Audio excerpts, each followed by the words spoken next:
Article 19 अंतर्गत नागरिकांना 6 स्वातंत्र्य दिलेले आहेत.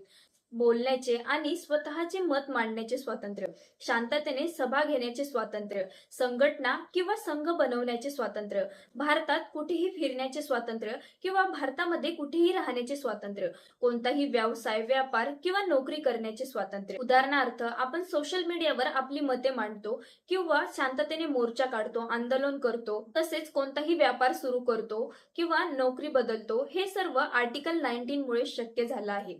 आर्टिकल 19 स्वातंत्र्य देतो, पण मनमानी नाही. देशाची सुरक्षितता, सार्वजनिक शांतता, नैतिकता आणि इतरांच्या हक्कांचे संरक्षण यासाठी सरकार योग्य मर्यादा घालू शकते. अफवा पसरवणे, द्वेष करणारी भाषणे, हिंसक आंदोलनं यावर कारवाई होऊ शकते. आर्टिकल 19 आपल्याला स्वातंत्र्य देतो, पण स्वातंत्र्य म्हणजे आपल्याला जे हवे ते करणे नव्हे, तर इतरांच्या हक्कांचा आदर करून जगणे.